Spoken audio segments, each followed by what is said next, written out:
The following video is for educational purposes only.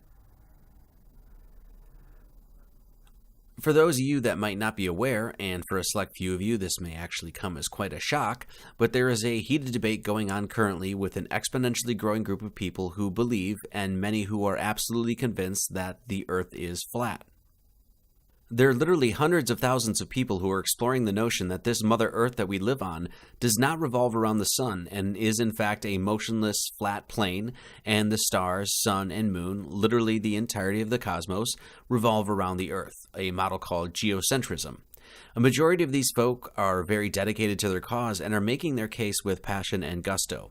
There are hordes of independent researchers online who are posting videos with much evidence to support their claims, and average everyday people have taken up doing scientific experiments for themselves to test the veracity of the claims made by scientists and space agencies across the known world that the Earth is part of a heliocentric or sun-centered system. Blogs have been written, podcasts recorded, comment sections flooded. Hell, there's even been several books written about it. These people are dedicated and very serious about supporting a new flat Earth model to replace our currently accepted heliocentric system. But as you will come to see, this presentation really isn't going to be about questioning the rotundity of the Earth. It's actually a video ultimately about civility and discourse and the human heart. But we'll get into all of that in just a bit. For many, the initial response to hearing the idea that people are actually considering the notion that we live in an Earth-centered or geocentric universe usually takes the form of something like the following. Who in the bloody hell thinks the world is flat? What kind of moron believes such nonsense? Have you ever been up in an airplane and seen the curvature of the Earth? Stupid. Shit is round like the other planets. Ever hear of the Hubble telescope? Dummy.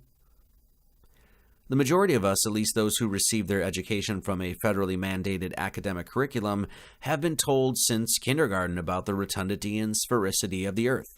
In fact, globes often find their way into classrooms across the world.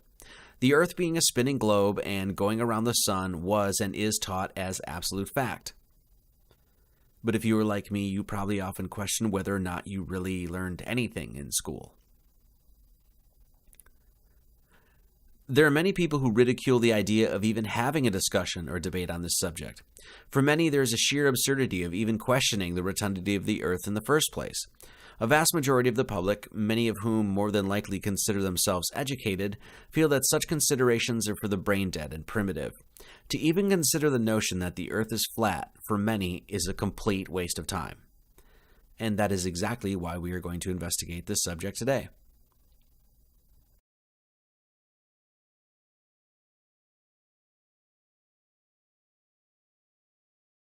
Is there any great flaw or fault in restating our assumptions and clarifying with scientific precision the things that we have come to know to be quote-unquote true and without question?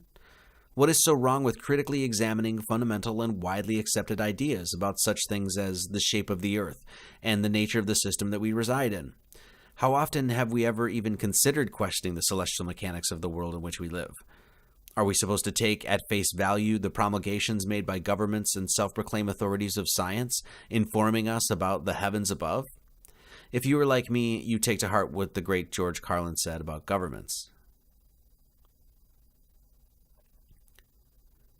How much does the average person even know about the movements of the planets, the sun, the moon, and the Earth? Quite some time ago, as I first started exploring the flat Earth model, I posted something on my Facebook account asking my friends a simple question, and it was essentially this: does the moon rotate on its axis? Now, this seems like it should be a pretty easy question to answer, one that an educated populace would be able to answer without so much as a glance at a textbook or looking the answer up online. But funny enough, the answers in the comments section varied so wildly and so completely that it made me realize that most people are going through life clinging, sometimes desperately, to models, ideas, and paradigms that they really know nothing about. And this is a serious problem. So what do we do about this problem? Well, the best way I have always learned to get to the bottom of things is to apply the scientific method, using reason and logic as my guides to make tangible the best answers to the proposed questions at hand. The whole flat Earth movement and phenomenon affords us, meaning the whole of mankind, the perfect opportunity to place each and every one of us at the center of a grand scientific experiment. This social movement allows mankind the opportunity to put himself through a litmus test. A litmus test is defined as a decisively indicative test and is traditionally used to determine the acidity or alkalinity of chemical substances. Or in other words, it decisively indicates the nature of the subject tested. Hey, is it alkaline or is it acidic? Is it A or is it B? Is it black or is it white? And as we may come to find, sometimes these things aren't so cut and dry as we thought. Not only does the debate of the rotundity or flatness of the Earth provide humanity a perfect opportunity to reapply our own scientific knowledge and engage in the learning process once again, things we can only construe as intellectually progressive exercises, it also presents ourselves with a litmus test, challenging our own application and understanding of the scientific method. Our litmus test will be A. Are we using the scientific method, not relying on preconception or bias to arrive at our conclusions? Or B. Have we failed at such a noble objective? And let us make no mistake about it, the pursuit of science is not relegated to the universities and institutions of higher learning. Science, by definition, is the intellectual and practical activity encompassing the systematic study of the structure and behavior of the physical and natural world through observation and experiment.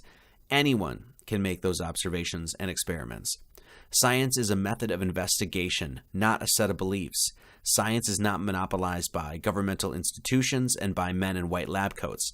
Science belongs in the hands of each and every human being on this earth, regardless of what anyone says.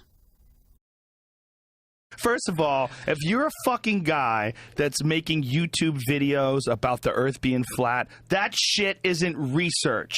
It's just not. It's not. You're not a scientist. You're not wearing a lab coat. You don't work for a major university. Just because you're some fucking jack-off alone in your room obsessing about nonsense, that's not research. Damn, I'd hate to be one of those fucking guys on YouTube making a video on the flat earth who obviously has nothing important to say.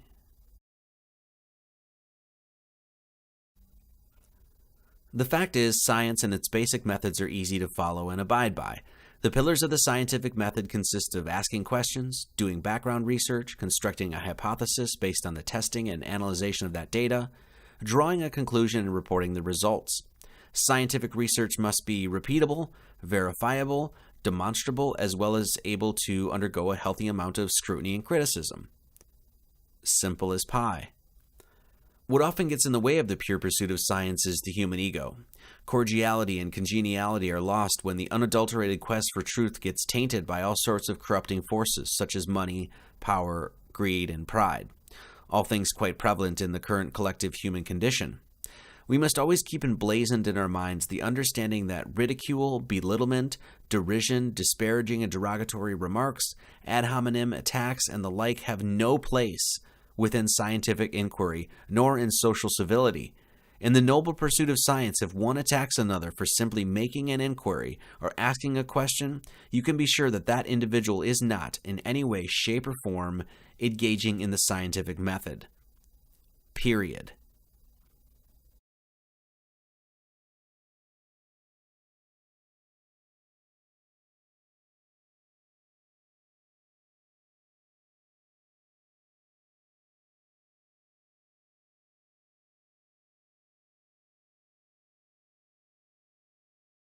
We must abandon any inclinations to revert to childishness and always be constructive with our debates and discussions. Whether we recognize it or not, humankind has a moral stake in being kind. The word itself reminds us of this absolute truth. 1, 2, 3, 4, 5, 6, 7, 8, 9, 10. What I wish to do here is simply present 10 interesting points of contention that I have personally found compelling throughout my own investigation of the Flat Earth movement. This video is not intended to be an unbiased scientific investigation because ultimately that investigation rests in your hands and in the hands of the community at large. Since we will only be covering 10 unique questions surrounding the nature and construction of our earthly system, this investigation is obviously anything but conclusive. but I do feel that addressing and highlighting these 10 particular aspects will make a strong enough case as to why so many people have begun to seriously question our proposed heliocentric system.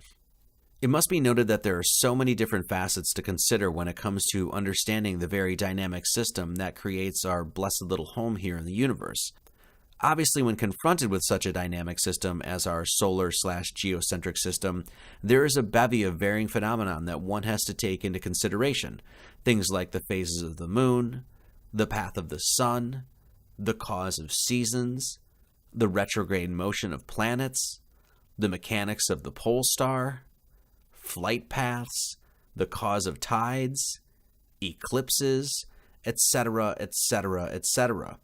Without a doubt, there are countless things that must be taken into consideration before we may draw any sort of final conclusion on the matter. The goal here is not to cover each and every one, for time dictates otherwise. There is now a growing and bountiful outpouring of videos on YouTube, with varying degrees of quality and truthfulness, that anyone may go and explore if they so choose. If you have questions about the proposed flat Earth model not covered here, which you surely should and will, there are numerous sites that cover each and every one. When undergoing your investigation, I would only add this. When combing through the endless videos and material on this subject, you will come across many characters. There are deceivers, liars, people with wild and outlandish imaginations, people who have done little to no homework, people who place blame where blame is not to be placed, people with squirrely revelations and mad prophecy, people who claim to have answers, and people who work full-time at propagating disinformation. There are also a lot of very loving and kind people out there, many trying to make sense of an often senseless world, and so many who simply seek truth. In short, and in other words, be careful. It's a jungle out there.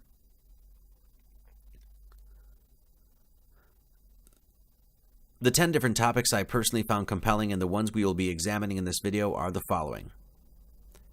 Number 1, the model, heliocentric and geocentric.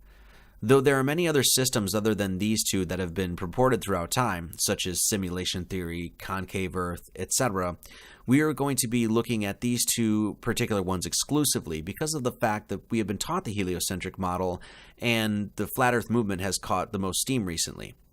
We are going to give a brief overview of both models as best as my meager mind understands them.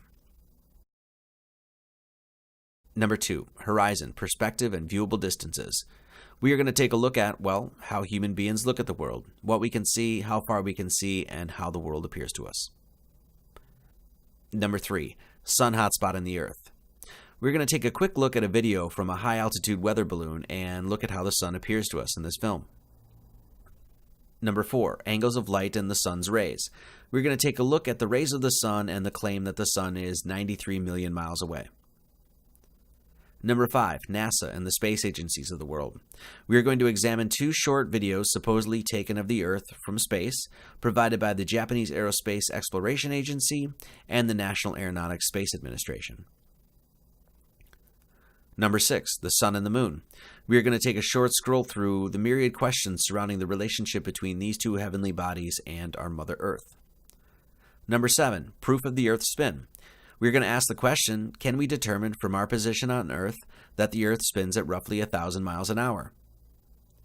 Number 8, the existence of gravity. We're going to watch a university professor explain how the gravitational constant was discovered and take a look into what is known as the Cavendish experiment.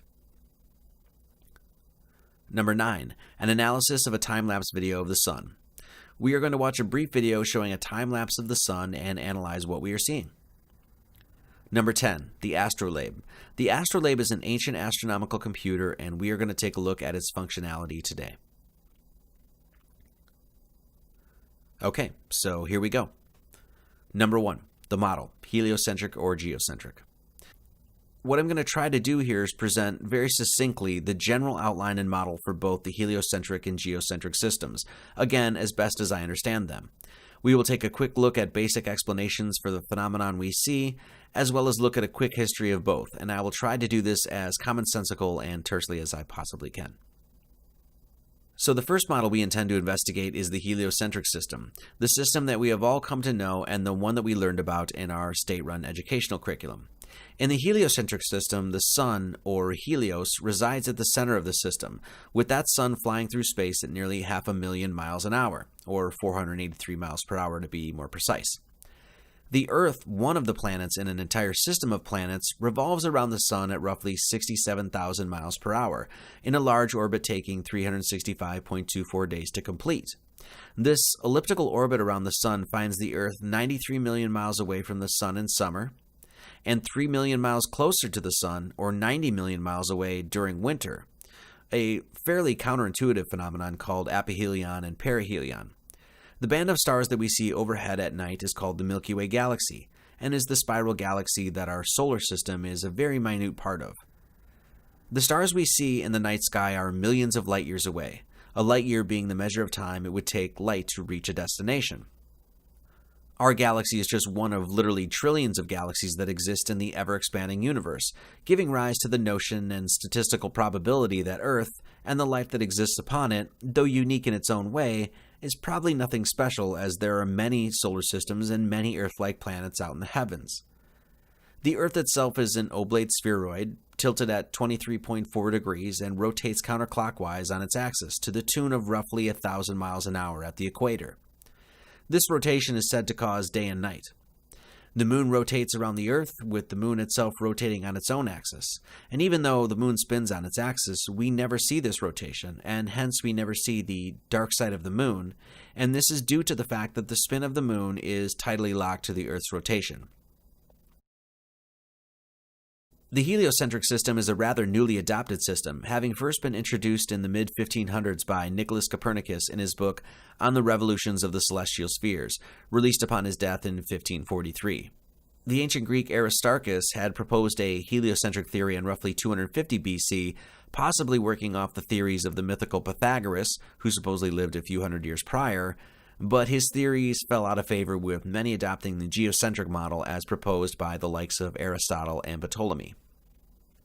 The geocentric or flat Earth system puts the Earth at the center of the drama, with the sun, moon, and stars above revolving around it, just as mankind perceives it. The sun and moon, at varying speeds with one another, make roughly concentric paths around the center of the Earth, with many postulating a magnetic pole or source dictating these paths. The rising and setting of the sun is caused by perspective, with the sun rising as it approaches the viewer's vanishing point along the horizon, and sets as it moves away from the viewer and ultimately out of sight. The sun stereographically projects onto the plane of the Earth and acts as a spotlight, which is the cause of day and night. The sun and moon are roughly the same size and same distance away, just as they appear, with current figures given for those objects to be roughly 32 miles in diameter and approximately 3,000 to 4,000 miles away. The moon, like the sun, is its own light source, and the phases of the moon are more than likely caused by the moon itself, and not by reflected light from the sun, as understood in the heliocentric model. The Earth is stationary, and the stars in the heavens revolve around the Earth, hence why the pole star, or Polaris, always remains visible no matter what season it is on the Earth. The Earth has a central pole, being the North Pole, with the southern magnetism being attributed to an ice wall or shelf surrounding and holding in the oceans, what is deemed Antarctica on the globular model. Many flat Earth proponents point out the fact that Antarctica is essentially off limits to independent investigations due to the Antarctic Treaty of 1961, signed jointly by many of the most powerful nations in the world. The flat Earth model has no need for gravity or stars billions of light years away because the stars are close and contained within the Earth-sky system. Relativity also becomes irrelevant because there is indeed an up and indeed a down, just as we experience here on Earth. There are several members of the geocentric community that make it a point to note and clarify that they do not necessarily believe that the Earth is not a sphere, but rather that the flat landmass that mankind stands on is not wrapped on the outside of the sphere, but instead a flat plane existing within a sphere, much like you would see in a snow globe. Many flat earthers postulate a literal firmament or dome that contains the heavens above, which parallels and is in accord with many different mythologies and religious scriptures. The flat earth model has been in existence for thousands of years, has been adopted the world over by Mayan, Hindu, Jain, Buddhist, Egyptian, Norse, Native American, Chinese, and numerous other cultures. Both the Holy Bible and the Quran seem to strongly suggest a flat earth cosmogony. The previous is, as already stated, a very brief and abridged explanation of both models, as best as I can understand them, and further exploration and research is encouraged by those who may be unfamiliar with the inner workings of each one. Ultimately, when undergoing our own hands-on scientific investigation into this subject, when presented with particular questions about the mechanics of these models, if we are to uphold the grand pillars of the scientific method, we should simply provide the most concise explanation to the queries. As we move on, and as you move on with your own investigation, the question that you should always hold in the back of your mind is simply, as a heliocentrist, how do I explain this? As a geocentrist, how do I explain this? And hell, if you're a Mayan elder, you should probably explain how all of this looks from the back of a crocodile. Okay, let's move on. Number 2, horizon perspective and viewable distances. The horizon from our perspective, 360 degrees all the way around, always appears flat. No matter how high you climb in elevation, the horizon will always rise up and be level with your eyes. High-altitude balloons have traveled upwards of 33 miles in elevation, and when the curvature of the camera lens, usually a GoPro fisheye lens, is accounted for, which changes the horizon line from convex to concave to flat as it bounces, we find that the horizon remains completely flat and no curvature is ever seen. How can this phenomenon be best explained? The flat Earth model explains this by the fact that the Earth is a plane, not a planet, and therefore what is viewed with the eye is consistent with the actual flat, extended plane on which we live. The best explanation from those in the heliocentric camp explain this occurrence by the fact that no one has just gotten high enough in elevation to see the curvature, due to the immensity of the Earth. The horizon only looks flat because we are seeing a very small portion of the massive Earth. Pics from NASA and other space agencies also show the curvature of the Earth as well. Personally, I must say that, though the heliocentric explanation at first hand may seem plausible, it is not consistent with the math as given to us by spherical geometry. People all over the world, myself included, have reported seeing distances that, according to the basic mathematics of a sphere that has an equator of roughly 25,000 miles or so, should just not be visible. Objects 20, 30, 60 miles away and further have been spotted, many of which at sea level, that just should not be seen according to the math. Ships that have supposedly sailed over the curvature of the Earth, when zoomed in with a telephoto lens, can clearly be seen, which is completely inconsistent with the heliocentric or globular Earth perspective. Number 3, sun hotspot on the Earth. In this very popular video that has made its way around the Flat Earth community, a high-altitude balloon was sent up by the company Dogcam Sport to shoot footage of the Earth in an effort to promote their online camera company. As far as I am aware, this video is real and is not fabricated whatsoever. We can clearly see in one part of the footage that the sun makes a hotspot on the Earth. The question this video poses is, if the sun is 93 million miles away from the Earth as claimed by modern astronomers, then how in the world is the sun creating a singular, circular, very clear hotspot on the Earth? The Flat Earth proponents explain this simply by saying the sun is not 93 million miles away. It is actually rather close, and so this phenomenon we see makes perfect sense. If the sun is 93 million miles away, then the rays that would reach the Earth would engulf the Earth equally and be parallel to one another, as shown in this graphic. Though I've looked fairly extensively for an answer to this anomaly by the globe Earth proponents, I have yet to find one that is personally satisfactory. Number 4, angles of light in the sun's rays. In this picture we see the rays of the sun bursting through the clouds, and it is very easy to see that the rays converge to a point that seems to exist just beyond the clouds. Many people experience this phenomenon every single day, and I must say that personally it is quite a beautiful and magical sight. We must conclude that if the sun is 93 million miles away, the rays that would reach the Earth at a 90-degree angle, with all rays parallel to one another, as just mentioned. The Flat Earth community explains this occurrence by the fact that the sun is close to the Earth, once again roughly 3,000 or so miles away, and the viewable light is converging directly back to the sun itself. The only answer I have found that describes this phenomenon by the globe Earth theorists is that the sun's rays are reflecting off the various layers of the Earth's atmosphere, with those layers being the exosphere, thermosphere, mesosphere, stratosphere, and troposphere. The light rays, once they reach the Earth, are dispersed, which is caused by light refraction, or the bending of a wave when it enters a medium where its speed is different. I take issue with this explanation personally because if such were true, should we not see divergent rays all over the sky instead of this phenomenon simply happening locally? Number 5. NASA and the space agencies of the world. For this one, we are going to ask one simple question.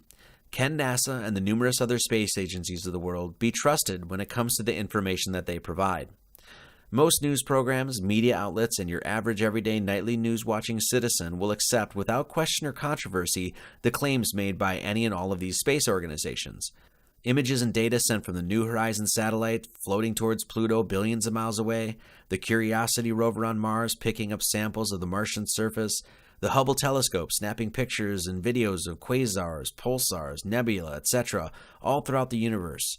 Assertions of water on the moon and other Earth-like planets existing all over the cosmos, all of these claims are usually taken at face value without any serious investigative team ever questioning their scientific legitimacy, or demanding verifiable proof for the information offered as absolute fact.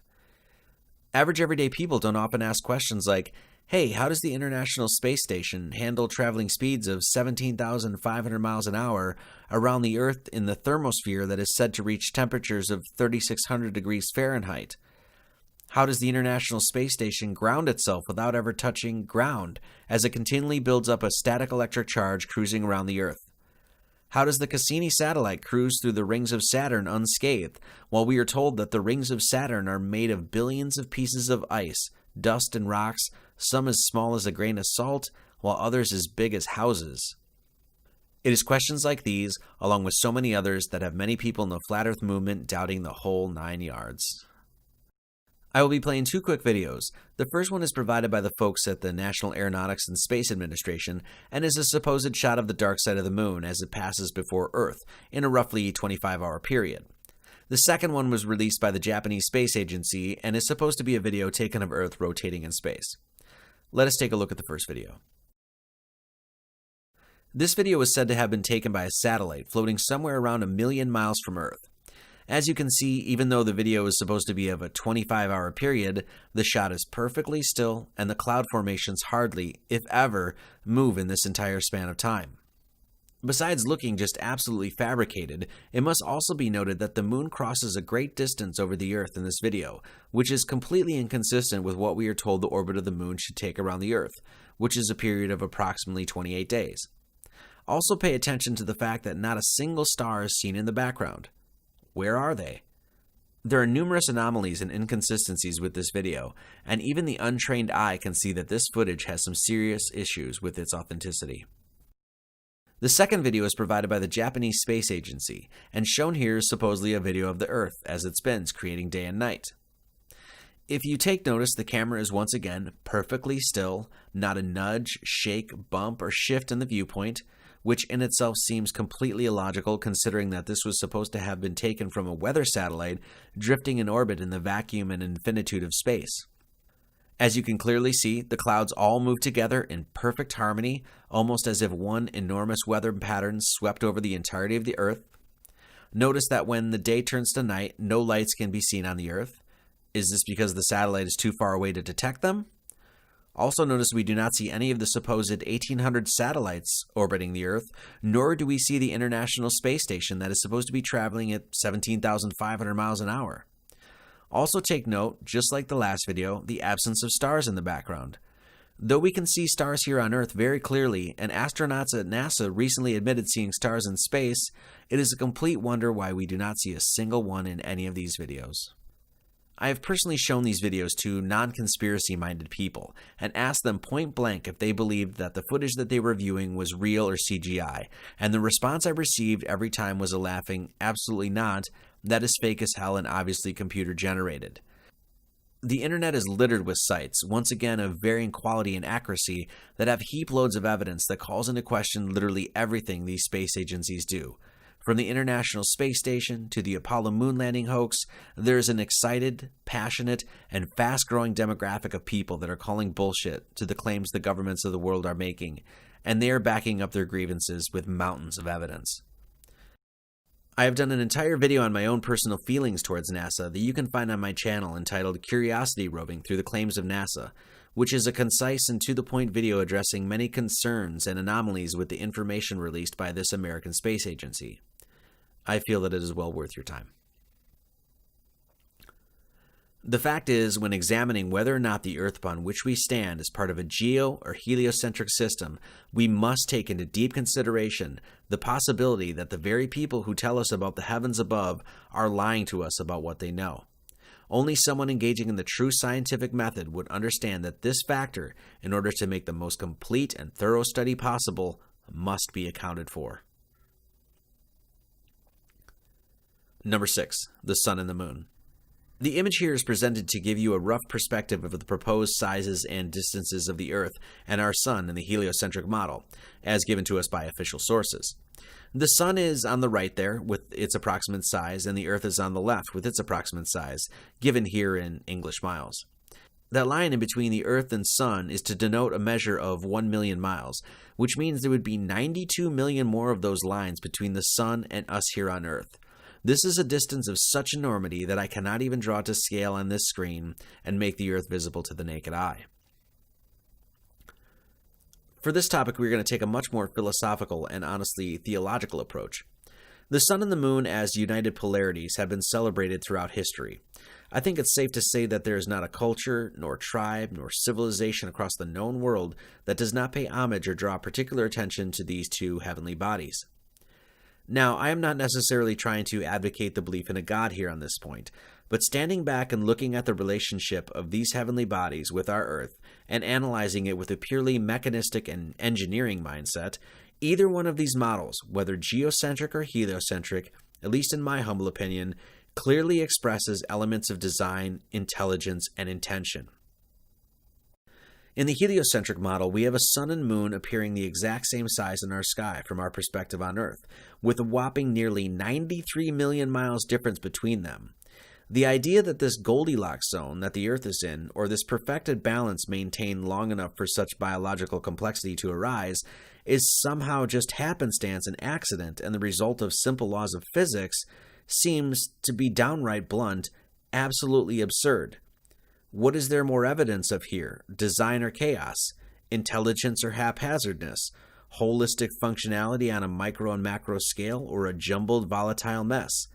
If you were in Vegas and you had to bet the farm on whether or not such a perfect, exquisite equilibrium between the sun and the moon was created with A. Intelligent design, or B. Consciousless randomness, what would you choose?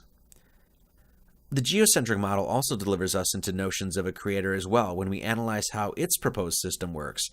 A flat plane with a possible dome overhead encasing the landmass, a sort of terrarium if you will, that within it has two spheres or disks rotating around it, creating a cycle in which life may continually flourish and then pass away, not to mention the entirety of the stars above rotating around this whole thing. I mean, how are we supposed to imagine this as accident? Like I said, I'm not trying to convince you of anything here, but to me, it's hard to imagine, whatever model we use to explain our world, that there is not intelligence at work here. How can man, as an intelligent animal, somehow use his intelligence to come to the conclusion that the nature that he was born from is unintelligent? That seems like really, really bad logic.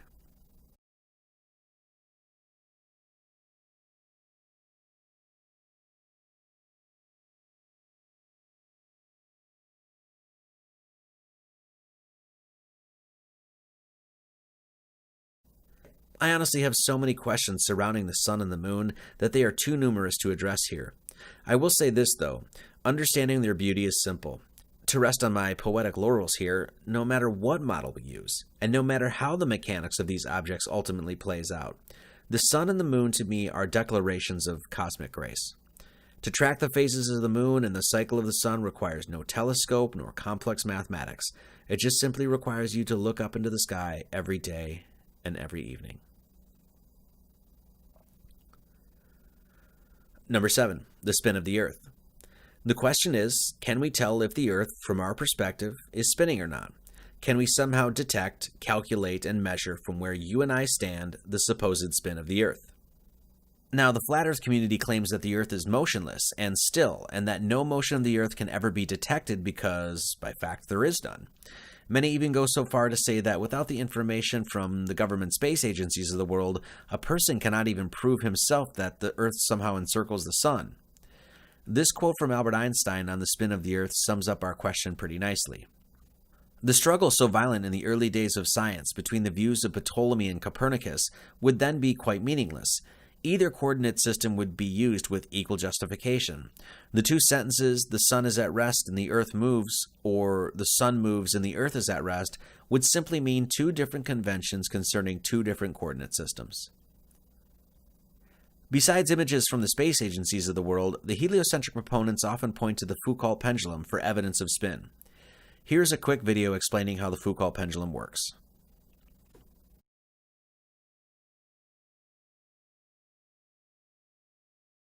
A Foucault pendulum is a pendulum with a specially designed pivot, designed so that it can swing back and forth in any direction around the vertical.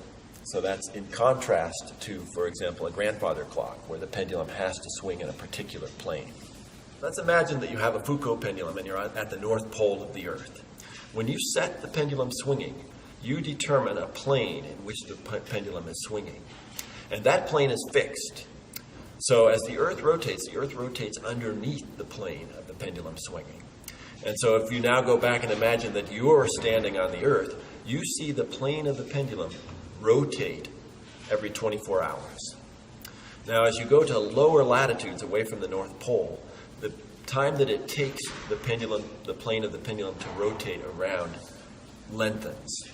And in fact, at the equator, the plane doesn't rotate at all. At the latitude of Hanover, it takes 35 hours for the plane to rotate. So if you look at this pendulum here, if we look at it a few minutes from now, we won't even be able to detect that the plane of the pendulum swing has changed. But if you come back in an hour, you will definitely see that it's moved a little bit. And if you come back in 9 hours, this plane of this pendulum here will have rotated by 90 degrees, a very distinct change that you can easily see. The design of the Foucault pendulum is fairly simple. The pendulum is a heavy mass on the end of a very long chain, suspended so it can swing freely in any direction. And through this simple system, it is said that we are able to measure the rotation of the Earth. According to the heliocentric model, the atmosphere is said to spin with the Earth, and hence the air above and the ground below are a closed system, and thusly spin and are linked together as the Earth rotates. This science is well substantiated within the physics community, and this quote-unquote fact is not questioned. The entire mechanism and science behind the Foucault pendulum is based on the fact that the Earth spins below the pendulum, and the pendulum continues independently to spin on its own plane. The functionality of this machine flies directly in the face, and is a complete contradiction to what is offered up in modern physics. Unless my understanding is severely flawed, for the Foucault pendulum science to be correct, and thus be a valid instrument to measure the Earth's spin, that would mean that a helicopter could float above the Earth for 3 hours and arrive at a destination several thousand miles away, which we all know is impossible. Foucault pendulums are working in science museums across the world. I'm going to leave you here with two quotes. The first one is by Nikola Tesla, and the second one by, once again, Albert Einstein. Earth is a realm. It is not a planet. It is not an object. Therefore, it has no edge. Earth would be more easily defined as a system environment. Earth is also a machine. It is a Tesla coil. The sun and the moon are powered wirelessly with the electromagnetic field, or the ether. This field also suspends the celestial spheres with electromagnetic levitation. Electromagnetic levitation disproves gravity because the only force you need to counter is the electromagnetic force, not gravity. The stars are attached to the firmament.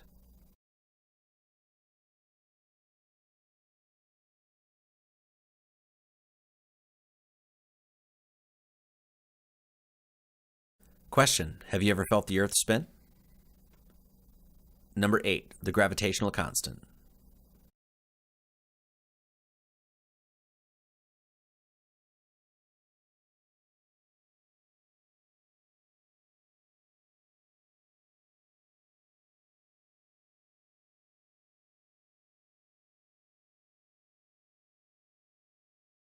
Gravity, the force that draws everything towards one another. The formulation of the theory of gravity was brought forward by scientist, alchemist, Kabbalist, and philosopher Isaac Newton. Sir Isaac Newton, as Wikipedia states, is widely recognized as one of the most influential scientists of all time and is a key figure in the scientific revolution. His book Principia Mathematica, or The Mathematical Principles of Natural Philosophy, first published in 1687, laid the foundation for classical mechanics. The gravitational constant itself was not calculated or determined until the late 19th century, done so by a scientist named Henry Cavendish. I'm going to let this university professor give you a quick background into the history of Mr. Henry Cavendish and his experiment to find the gravitational constant, or Big G. One of my favourite scientists is Henry Cavendish. Even though he was part of the rich Dukes of Devonshire, that family, and incredibly rich, he went to Cambridge to study natural sciences, or natural philosophy as it's called. But he had a very curious condition in that he could hardly talk to anybody. So when it came to his Viva exam after 3 years of study, he fled Cambridge rather than sit in front of the examiners because he was petrified of them. This is not the normal sort of person. He couldn't talk to most people. He couldn't talk to women at all. His housekeeper would get a recipe for something or other, and he'd say, no, lamb tonight, leg of lamb, and leave a note for her. He wouldn't say it, he'd write it. He would dine in the evening with his friends, and he would talk to them, but if he didn't know somebody, and you wanted to ask him a question, apparently you had to go to the Royal Society, and he would be in the room, and you'd address the room this question about physics, and you postulate, and if he felt in the mood, he would reply to the room. He was a very strange man. He did most of the experiments quietly on his own, keeping his notebooks, and it was only after his death and a persuasive campaign by Clerk Maxwell, the famous Maxwell of Maxwell's equations from Cambridge University, that he actually got the notebooks from the estate of the Dukes of Devonshire and discovered after the event that Cavendish had discovered the unit of capacitance, discovered dielectric constants, he discovered Dalton's law of partial pressures, he discovered or written about Coulomb's law, all before these guys had done it and just left it unpublished in his notebooks. Towards the end of his life, he did a crucial experiment, which is represented by these lead balls. He lived in Clapham Common, which is nowadays a very poor part of London, but there it was quite fashionable. And he built his own place. His library he built somewhere else because he didn't want anybody borrowing his books from his house. Otherwise, he would have to ask the book back and he didn't want to talk to them. So his library was 4 miles away. At the back of it, he had a big garden shed, which might seem like the size of my house. And in it, he had 2 lead balls, like this, suspended from the ceiling. Only this is not to scale. This is, lead balls. Now, the real problem is that he wanted to measure the attraction between 2 objects due to gravity. In other words, there's a gravitational attraction between you and me, or between me and this lead ball. So he had to be a long way away to look at the experiment, otherwise he'd interfere with it. So he had an aperture, a place where he could look through, and he put a telescope out there, and he stood outside in all weathers, and he was in his 60s doing this, staring through the window to take his measurements over a year. There's another set of lead balls inside there. This experiment really is very difficult to get to work, and a technician has sawed it apart because he got so frustrated. And then right in the middle there's a bit of glass, there's a mirror which should be suspended from a torsion wire. So you'd set it up like this in his shed, and you put it like that, and this lead ball would attract that lead ball, and this lead ball would attract this one. And so it would be pushed a little bit this way and twist the wire, and that would be pushed a little bit that way. And the wire would twist, and as the wire twists, the mirror, which is dangling in there, would twist a little bit, and light which comes in would be reflected off at a slightly different angle. And all he had to do was measure the angle. He then had to move it the other way round. Oh, he didn't move this bit. He moved the lead balls round so that you had an equal and opposite effect on the other side. So instead of you'd have that configuration. He had this is a very complicated technical thing for the time. 18th century we're talking about, and he put that way round, and then it was pushed the other way, and you could then see the displacement. Moreover, you could measure the period of oscillation of this, and from that get the all the properties of the wire, the torsional constant. And that enabled him to measure big G, the gravitational constant, to an accuracy of 1%. And nobody improved on that for 100 years. He didn't describe it as that. He described it as though he was weighing the Earth. He was calculating the mass of the Earth, so that when you're attracted to the Earth through gravity, it's the product of the mass of the Earth, this big gravitational constant, divided by r squared, the radius of the Earth squared, which we normally know as acceleration due to gravity. And that quantity is essentially big G, and he measured it. Wikipedia tells us that the Cavendish experiment was the first experiment to measure the force of gravity between masses in the laboratory, and the first to yield accurate values for the gravitational constant. This experiment, and the constant derived from it, has laid the foundation for all the current science and theoretical physics dominating the intellectual landscape of today. The entirety of modern physics, in essence, is anchored, one way or another, on the gravitational constant. Big G is used to measure the weight of galaxies and planetary bodies. It is even used theoretically to calculate the very instance of the birth of the universe. In fact, CERN, or the Large Hadron Collider, is a multi-billion-dollar particle accelerator built underground on the border of Switzerland and France that is said to simulate the conditions at the moment of the Big Bang, which is the currently accepted cosmological creation story dominating the minds of modern physicists. It is quite remarkable that all of modern physics is based on an experiment that is not continually being tested and retested to authenticate its veracity. Should there not be a continual Cavendish experiment being conducted to make absolutely sure that this experiment is concrete enough to establish such a fundamental in physics? If investors and governments are willing to spend billions and billions of dollars on CERN, why doesn't modern physics demand such money and focus go to verify one of its fundamental laws? I'm going to leave you with this very illuminating quote about the Cavendish experiment, and this comes from a gentleman named Miles Mathis at milesmathis.com. The Cavendish experiment is routinely included in a short list of the greatest or most elegant experiments ever done. Like all of the other existing dogma, it has surrounded itself with a nearly impenetrable slag heap of boasting and idolatry, most, if not all of, sloppy and unanalyzed. This was true even before the internet arose, but now it is true to the nth degree. Like everything else, the Cavendish experiment has added to its armor 1,000 Wikipedia-like entries and glosses by 1,000 mid-level physics professors.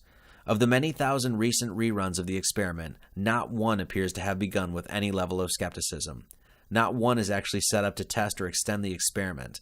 Not one starts with the assumption that Cavendish might have been wrong. Despite the stated sacred nature of the scientific method, actually having an open mind about any standard model theory now appears to be equivalent to heresy or sacrilege. Number 9. An analysis of a time-lapse video of the sun.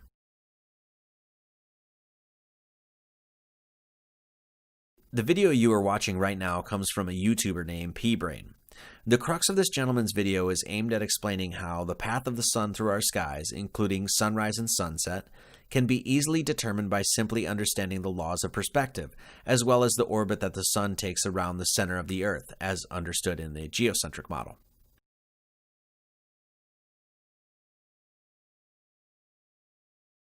As you can see in this clip, the sun gets smaller and smaller on the horizon, and the light fades away and travels with it as it veers off to one side of the horizon.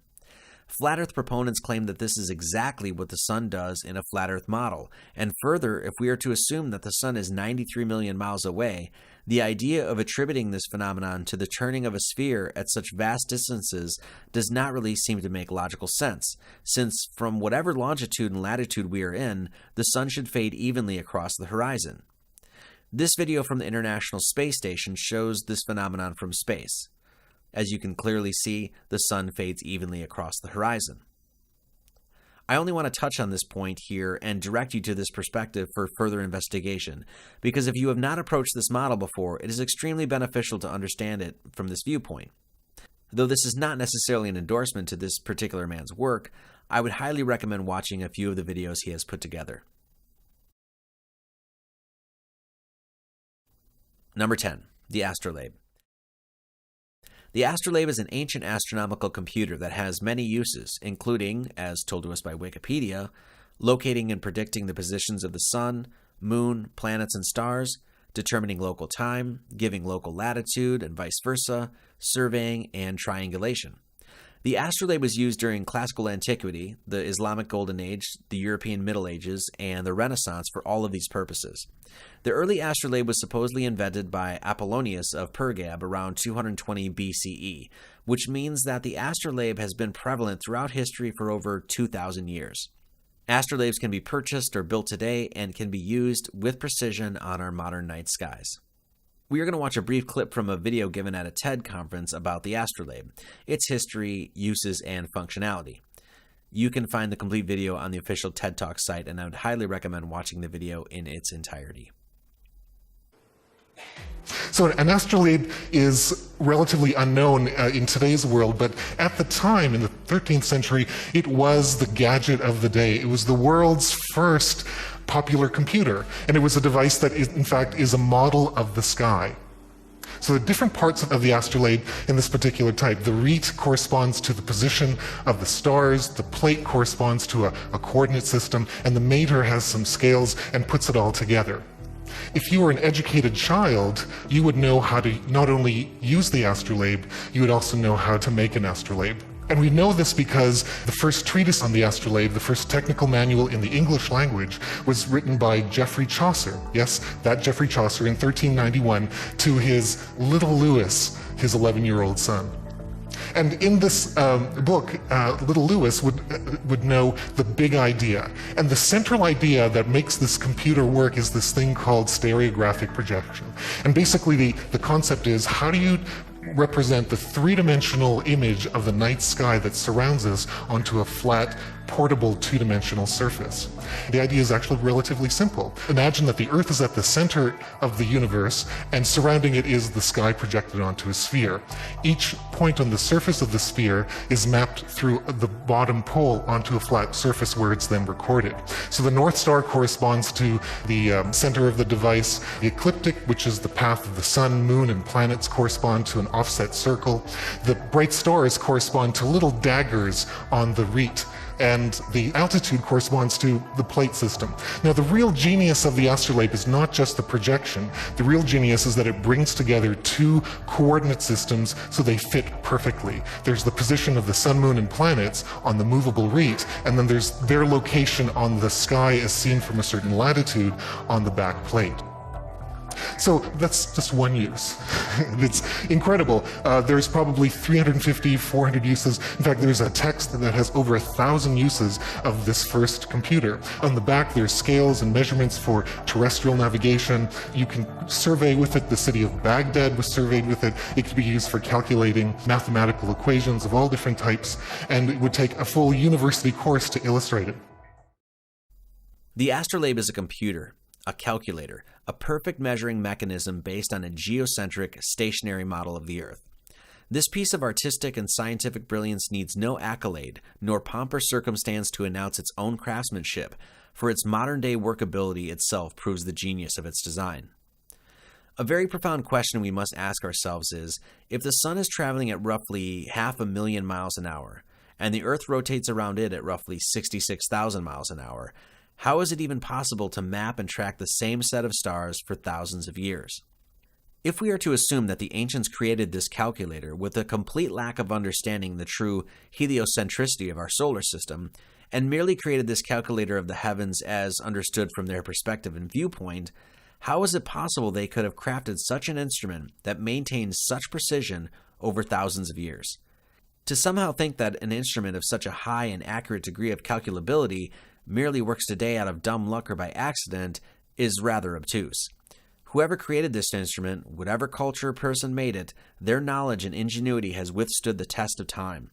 It would seem that the heavens and the working of its cycles have been known and measurable for a very, very long time.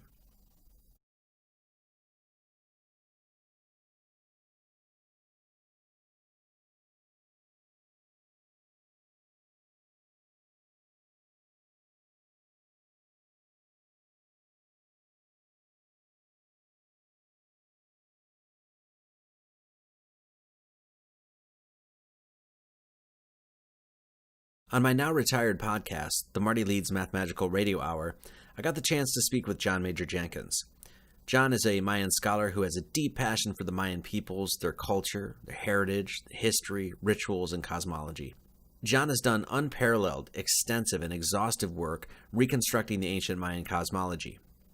The ancient Mayans held the belief that the Earth was a flat plane having four corners, a general theme and concept shared by many other cultures throughout time, and they also mythologized that the Earth rested on the back of a crocodile that swam in a pool of water lilies.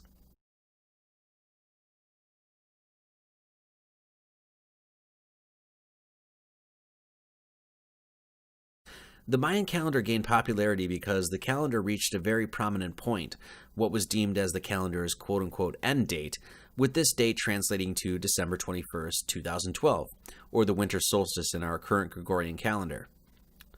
This quote-unquote end date of the calendar was no more of an end date than when the clock on the wall reaches noon and the clock starts its cycle over again. According to an immense number of traditional Mayan scholars, prophecy revealed that the time period that we currently live in would be a time of great change and transformation. Now, many people probably remember the hoopla, hype, and propaganda surrounding the whole 2012 meme and the supposed end-of-the-world scenarios repeated exhaustively on news channels, books, and podcasts and internet sites across the world. There was even a blockbuster Hollywood movie starring John Cusack about 2012. To be clear, there never was any Mayan doomsday prophecy. No Mayan pole shift. No Mayan apocalypse scenario. None whatsoever. Nope. Just the scattered artifacts of a civilization with a superb mathematical and astronomical understanding of the cycles of time. The Mayans' true teachings about this time period was and is something that John Major Jenkins always clearly expressed and echoed throughout his lectures and writings. John was always well-reasoned and very clear about his attitude towards the intellectually deficient ballyhoo surrounding 2012. The prophecy of the Mayan wisdom keepers exclaimed that the conclusion of what is known as the 13 Baktun cycle, the time period around 2012, would be a time of great awakening, with this period including a 72-year variance around the alignment. The elders never claimed that anything would particularly happen on the date of December 21st, 2012. They just believed that the particular celestial alignment of the sun rising in the dark rift of the Milky Way galaxy was the marking of a great transition and a great change of ages for mankind.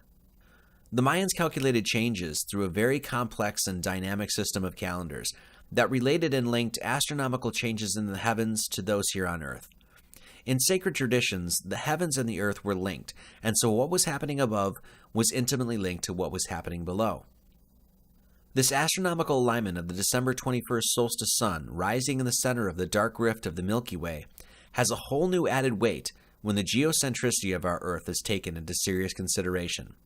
The ability to track and calculate perfectly vast cycles of time, thousands upon thousands of years, makes a whole lot more sense when you understand that the Earth below you is stationary. We all must stop for a moment and take note of what is currently happening within the psychic weather of our time. Say what you will, the fact is there's a great awakening happening right now in mankind's collective consciousness. Masses of people, in an almost desperate attempt to find answers to the world around them, are starting to shun their long-held faith in belief structures, operating systems, and organizations they have been born and raised into. Mankind is once again coming to know himself and the world around him. Within even the last 15 to 20 years, especially with the creation of the internet, millions upon millions of people are now exploring the occult sciences like never before. Even within the last 5 years of my life, I have seen an enormous upsurge of interest in subjects like lost civilizations, alchemy, sacred geometry, Kabbalah, mythology, archaeoastronomy, astrology, conspiracy, secret societies, symbolism. The list goes on and on and on.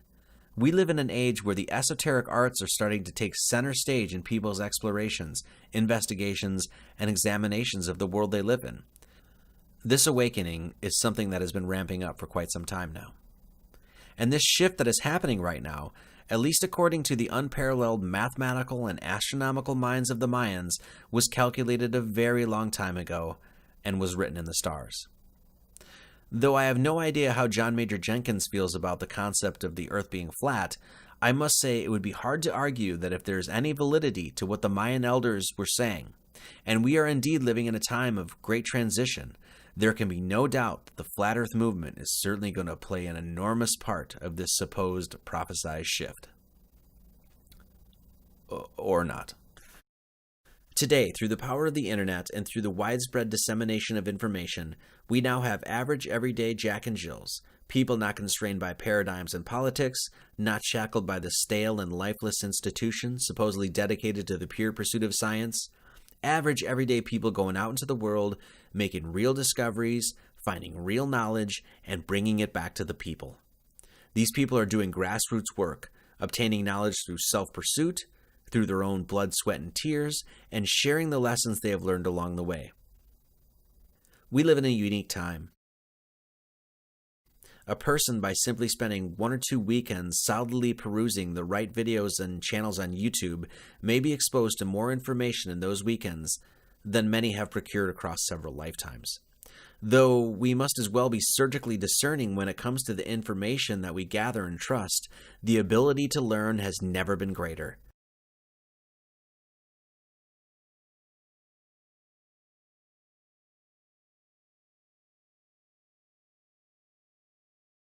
We should be grateful we live in a time that the great book of occult knowledge is being opened wide by so many scholars, researchers, and seekers who pursue their interests for no other reason than the great and undying passion they have for truth. I can decidedly say that I certainly no longer believe that the sun is 93 million miles away, that we revolve around it at roughly 66,000 miles an hour, and that the Earth is a sphere 25,000 miles at its equator. The entire model that I had been told was absolute fact I now have enormous reservations with, and honestly cannot even begin to defend it anymore. The amount of paradoxes, anomalies, dubious, problematic, and unproven ideas one has to swallow in order to wholesale endorse such a model is now very clear to me to be too extensive and numerous to continue putting any sort of faith or focus on such an explanation of our earthly system. This model is something I have spoke passionately about in the past. In fact, here is me exclaiming that the sun is 93 million miles away. Now, the sun is 93 million miles away. It's 93 million miles away. I honestly have absolutely no reason to believe that anymore. If the geocentric model proves out to be true, there can really be no question that this deception is, invariably, one of the greatest conspiracies of all time. If such is true, mankind has been sold a lie since the day we were born, and that lie was a lie dreamed up by extremely intelligent dark occult forces, people who have been at work for over several generations. And what is ultimately being hidden and stolen is man's destiny, purpose, and direct proof of his place at the center of all creation. For those who believe it is just too impossible for a conspiracy of such magnitude to exist, and that an elite bloodline or corrupt group of individuals could not fabricate and engineer such a complex conspiracy over several lifetimes, you must consider the following. The York Minster Cathedral, one of the largest Gothic cathedrals in Northern Europe, was completed in 1472 and took 252 years to complete. If a building project of such magnitude can continue on for hundreds of years, over several generations, why would you suppose the engineering and building of a conspiracy could not do the same?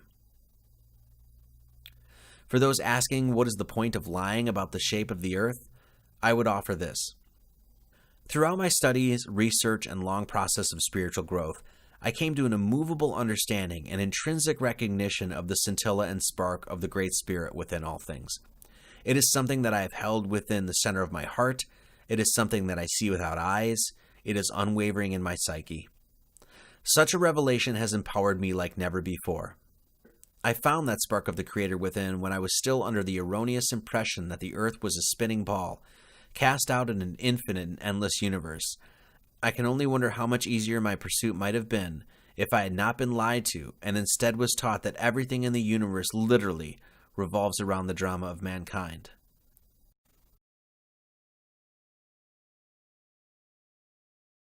If I would have been taught that the earth is the center of everything, I can only imagine it would have been that much easier to find the center of myself.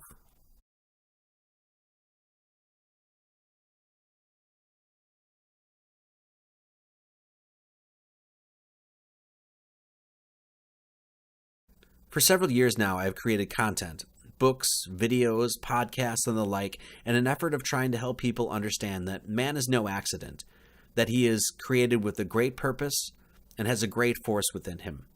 I have tried to teach and express passionately how the work of a grand architect is all around us and can be recognized and understood, and that this all-unifying force, with all of its mighty wisdom, has put mankind central to the entire mystery. Now, to get people's attention to understand some of the subjects I talk about can often be tricky. Gematria, symbolism, numerology, these are all subjects that from the outset can seem pretty difficult to grasp. But when you tell somebody that they've been told their whole life that they live on a ball and that they don't really live on a ball, well, that is a talking point that can get someone's attention real quick. And how one deals with that situation after getting someone's attention is where the human heart comes into play.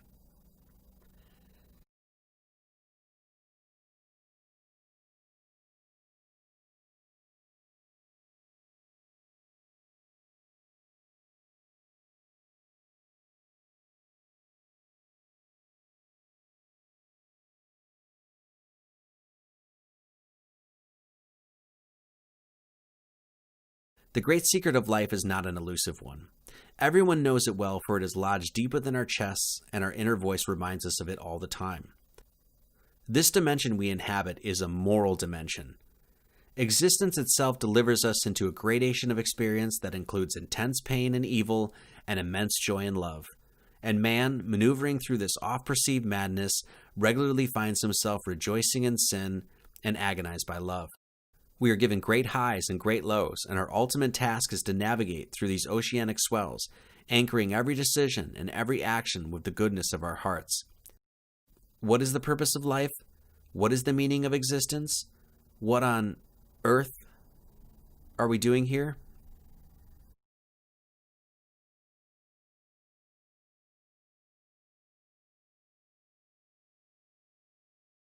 These questions often plague the seeker, and it would seem that we humans have overcomplicated the matter to the point of losing our bearings on this plane of existence.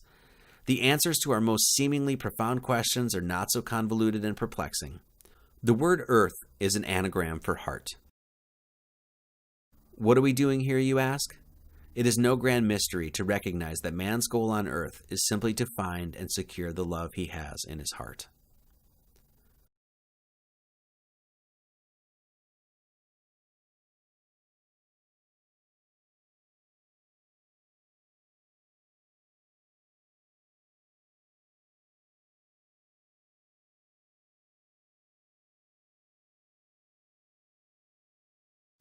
The crux of Egyptian philosophical thought, secured within the Book of Going Forth by Day, was centered on the human heart.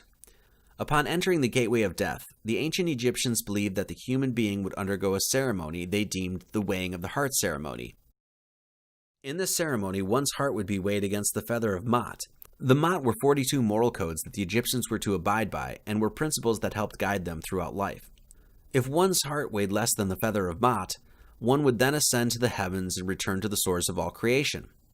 There is good reason why the Egyptians did not call this ceremony the weighing of the brain ceremony or the weighing of the material possession ceremony. Truth does not come from the acquisition of information or acquiring material wealth. Truth comes from within one's own heart. If one follows his heart, it will not steer him wrong.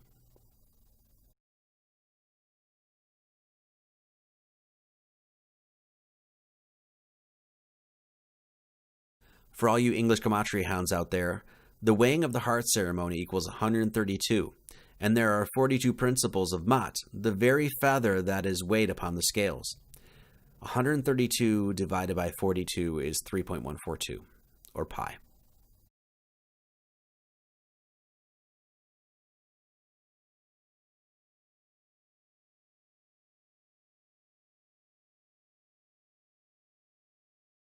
This Mother Earth is a moral dimension. Mankind's litmus test is a litmus test of his heart. It is a test of his morality. Every moment we are given the choice to either A, lead with our hearts, or B, not. So for the record, I don't really believe that the Earth is flat or concave or convex at all. If you ask me my real opinion on what the shape of the Earth is, I wouldn't say it looks like this or like this. Really, the Earth looks like this.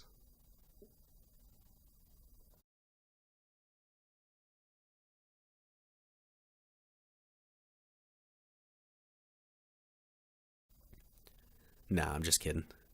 Shit's flat as fuck.